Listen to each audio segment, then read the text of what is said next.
언론들이 별로 보도하지 않아서 잘 알려지지 않았는데요.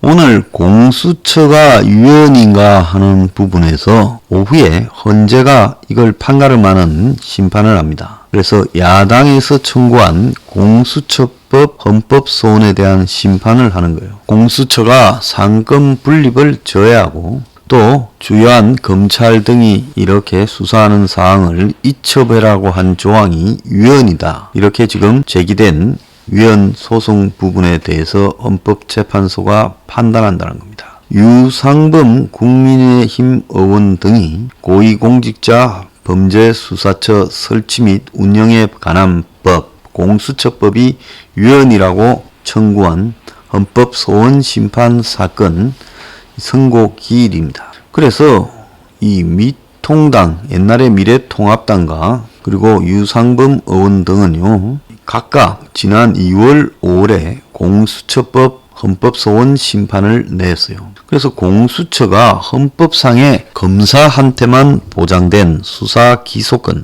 영장 청구권을 가져가서 상권 분립을 저해한다고 이야기를 하고 검찰 등 다른 수사기관이 고위공직자 혐의를 인지하면 공수처에 통보하거나 이첩하도록 한 조항도 헌법에 어긋난다는 겁니다. 그래서 헌재는 두 사건을 전원재판부에 해부한 뒤 의견서를 법무부 국무조정실 등에서 받았는데 오늘 이걸 갖다가 판결을 하는데요. 국민의힘은 이 국정감사 등에서 헌재가 공수처와 관련된 위헌 문제에 대해서 신속히 판단을 요구했고 더불어 거수기당은 공수처장 후보 추천이 무산되자 지난달에 이 공수처법을 또 개정하기도 했죠. 그래서 유상범 의원은 개정된 공수처법에 관해서도 헌법 소원을 냈습니다. 오늘 김진욱이라는 자가 공수처장이 됐는데 헌재 결정 이후에 공수처가 브리핑을 해서 논란이 되고 있는 사건에 대해 언급하고 김학의 출국 금지 관련 각종 공작 사건도 공수처로 이첩해야 된다고 이야기를 한다는 겁니다. 이 중요한 판단과 결정이 많이 알려지고 이 부분이 만약에 위헌이 아니라고 논다면 이제 헌재도 솔직히 말하면 정권의 하수인이 되었다는 거 아니겠습니까?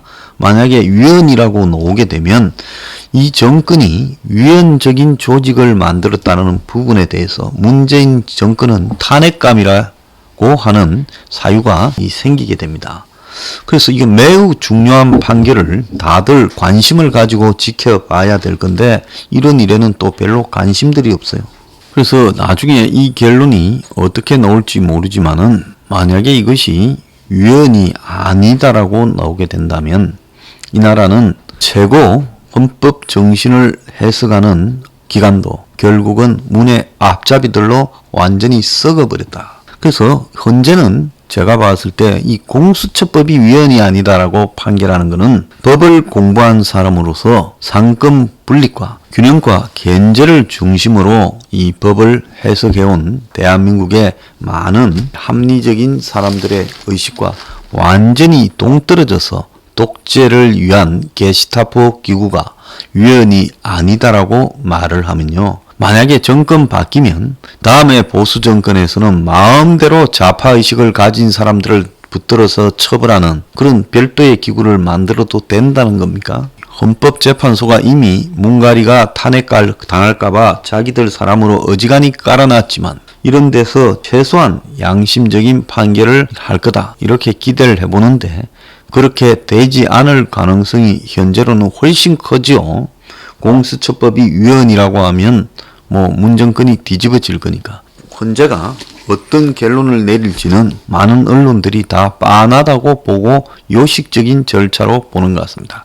오늘 결론이 위헌이 아니다라고 나오면 저 헌재 같은 기구는 다음 개헌에서 없애버려야 된다. 그런 생각을 합니다.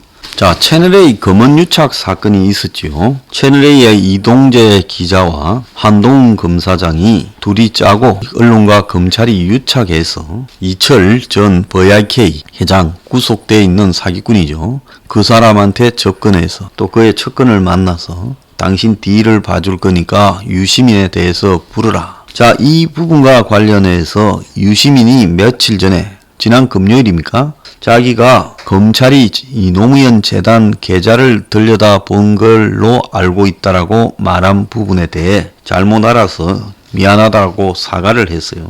아마 이 판결 결과가 머지않아 나오니까 그렇게 했던 걸로 보이는데, 자, 이 부분에 대해서 지금 검찰이 다시 수사를 했어요. 최강욱, 저 청와대 민정비서관실에 비서관으로 있던 최강욱, 조국 아들하고 그 스펙 조작 연결 혐의도 받고 있는 최강욱과 유시민의 한때 부하였던 VIK의 이철, 이 두 사람이 허위 사실을 유포해서 명예를 훼손했다고 검찰이 어제 기소를 했습니다. 결국 검언유착의 결과는 검언유착이 아니라 정권과 언론 MBC라는 언론이 유착을 한 사건으로 최종 결론이 났습니다. 사기꾼의 제보로 시작되어 MBC가 보도하고 최강욱 등이 나서서 공세에 나서고 여권이 총 공세로 뒷바라지했죠. 그리고 이 문제에 대한 처리 등과 관련해서 윤석열 징계가 생겼고, 그리고 한동훈은 이 일과 관련해 압수수색을 받다가 정진웅 검사가 하는 사람이 붕 날아서 덮치는 폭력을 당하기도 했죠. 그래서 결국 이 권력과 언론의 유착, 정권과 언론의 유착으로 귀결됐습니다. 그래서 작년 3월에 MBC가 검언유착을 처음 보도했고, 최강욱이 채널A 기자 발언록에 이철 전 VIP 대표에게 유시민에게 돈 줬다라고 말하는 부분이 있다라고 폭로했고, 그리고 KBS가 채널A 기자 한동훈 검사장 공모를 확인했다고 오보를 냈고, 그리고 그 다음에 유시민이가 한동훈 검사가 노무현 재단 계좌를 열람했다 했다가 최근에 사과했고, 중앙지검 수사팀이 작년 12월 달에 한동훈 무혐의라고 발표했고, 이 한동훈 무혐의에 대해서 이승윤 중앙지검장은 결재를 거부했고, 중앙지검은 어제자로 최강욱 이철을 기소하고 채널A 기자에 대한 허위사실 유포 혐의다라는 것이 최종 혐의가 되었습니다. 이게 사기꾼 제보자한테서 제보자 X라고 하는 지모로부터 시작됐는데요. 중요한 거는 제가 지난번에 김상교 씨하고 인터뷰를 버닝썬 사건을 할 때 김상교 씨한테 달라붙었던 신부, 그리고 정권의 앞잡이 언론, 이런 것들을 쭉 보고, 또 권력의 배후 실세인 양 설치는 사람들, 이런 것들이 달라붙어서 작업을 했다. 그걸 폭로하지 않았습니까?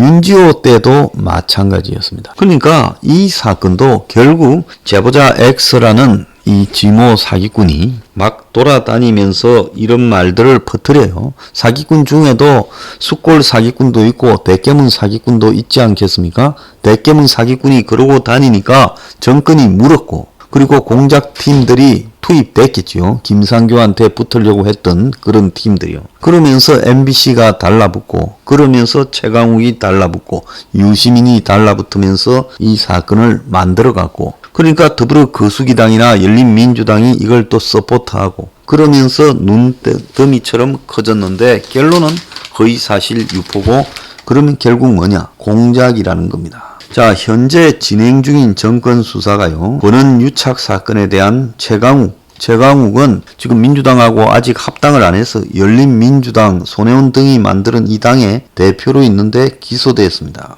자, 그리고 울산시장 선거 개입 관련 공직선거법 위반 혐의로 의사 출신 이진석 청와대 국정상황실장이 기소가 지금 예고돼 있죠. 그리고 배군규 전 산업부 장관에 대해 구속영장이 월성원전 경제성 평가 조작 의혹 사건과 관련해서 직권남용으로 예정돼 있고, 어제는 이용구 폭행 봐주기 의혹과 관련해서 서초경찰서 압수수색이 있었습니다. 그래서 서울중앙지검 형사 5부가 서초경찰서를 압수수색했습니다. 자, 여기서 이제 이용구와 택시기사 시비 부분을 수사했던, 그리고 내사 종결한 은폐 수사 의혹의 핵심이죠. 그래서 서초서 형사과 서장실 등이 압수수색되어서 사건 관련 기록, 내부 보고서 등을 확보했는데요. 이 사건 담당 수사관의 업무용 PC와 휴대전화도 압수되어서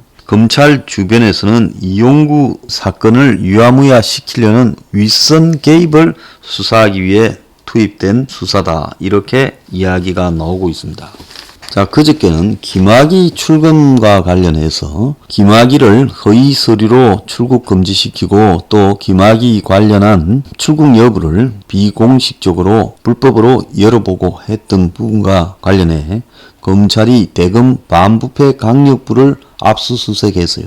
그래서 2019년 김학의 사건을 수사할 때 당시 수사 중단 외압이 있었는지를 알아보기 위해서 지금 압수수색을 했다고 합니다. 그리고 단지 압수수색뿐만 아니라 이 김학의 관련해서 불법 출국 금지 의혹을 발견했지만 더 이상 수사하지 않겠다는 내용이 담긴 안양지청 수사팀의 보고서 원문을 수원지검이 또 확보해서 지금 수사 중이라는 거예요. 당시 안양지청 수사팀과 대검 반부패 강력부 사이의 오간 자료를 분석하고 있는데 수원지검은 불법 출금을 수사하지 말라는 외압을 거부해서 안양지청 수사팀에서 배제되었던 현직 검사를 불러다가 조사를 했다는 거예요. 그래서 당시 수사팀이 김학의를 불법으로 출국 금지시킨 내용을 발견했지만은 더 이상 수사하지 않겠다라고 보고서를 보냈고, 그래서 그렇게 하지 못하겠다고 버티던 검사를 갖다가 수사에서 배제시킨 부분까지 지금 조사를 한다는 거예요. 지금 정권이 이 사건도 급해졌어요.